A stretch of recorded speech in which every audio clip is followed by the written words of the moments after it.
السلام عليكم ورحمة الله وبركاته. الحمد لله وكفى وسلام على عباده الذين اصطفى أما بعد فقد قال الله تبارك وتعالى وكان حقا علينا نصر المؤمنين صدق الله مولانا العظيم. واجب الاحترام حضرات علماء ইকরাম,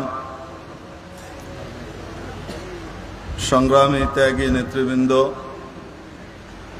আজিজ তলাবা, আসলে মজলিস আলোচনার না, দু তিনটে কথা বলবো। নাম্বার এক, কিছু মানুষ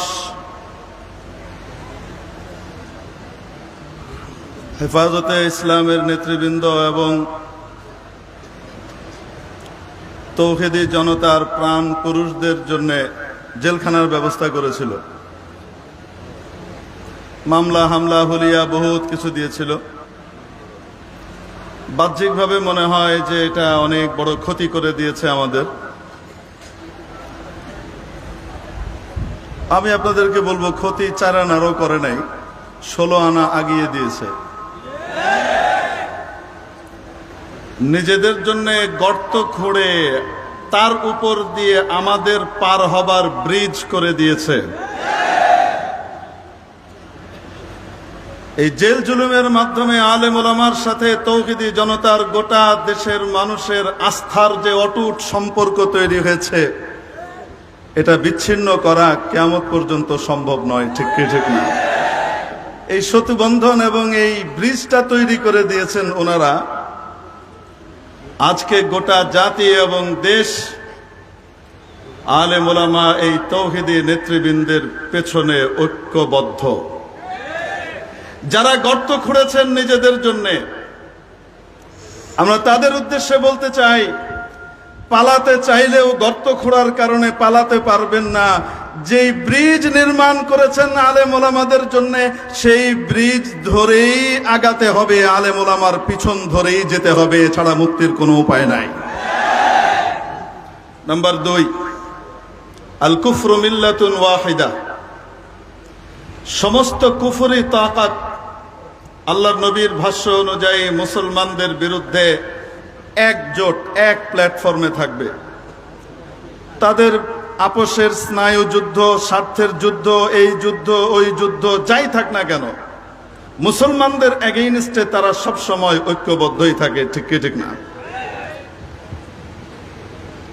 আজকে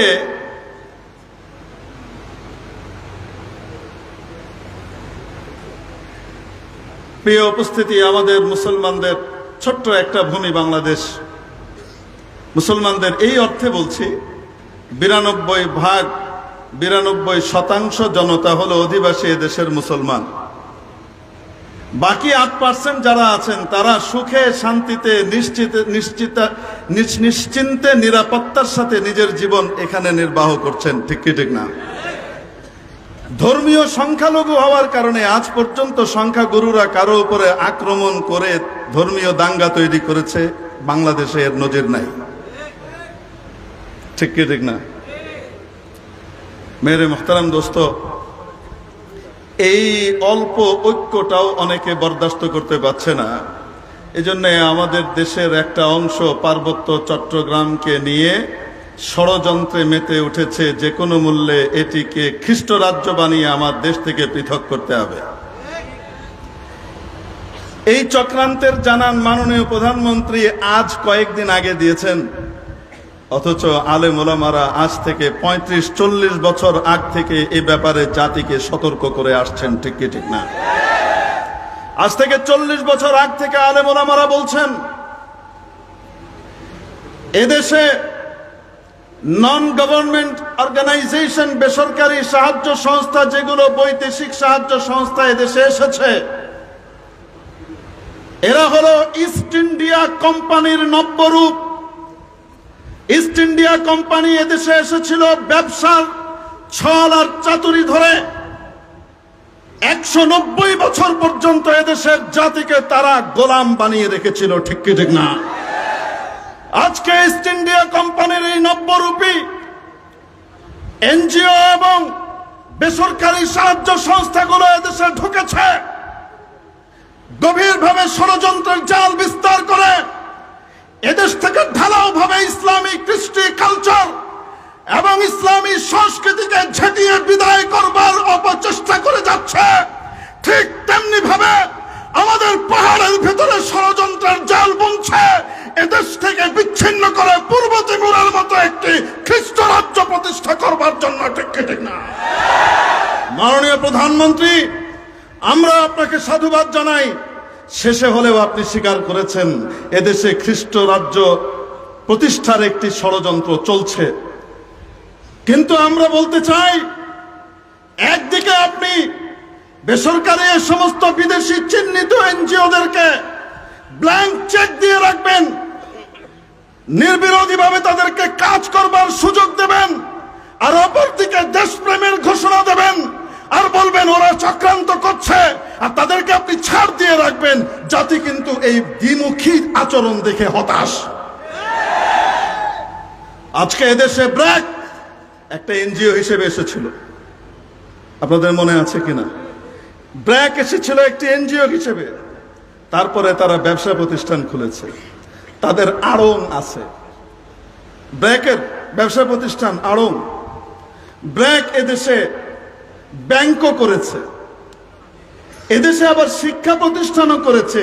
চাই সেই শিক্ষা প্রতিষ্ঠানে শিক্ষা হোক চাই কুশিক্ষা হোক, তা নিয়ে আমার বলার দরকার নাই। যে সমস্ত মানুষ টাকা রাখতে চায় না, তাদের ব্যাংকে দিবে না, তাদের পকেট থেকেও টাকাটা টেনে বের করে আনবার জন্য বিকাশের ব্যবস্থা করেছে, ঠিক কি ঠিক না? এদেশের ধন সম্পদ সকলের সবকিছু লুটে নিয়ে তারা এই দেশের স্বার্থ বিরোধী এবং দেশ বিরোধী চক্রান্ত করে যাচ্ছে।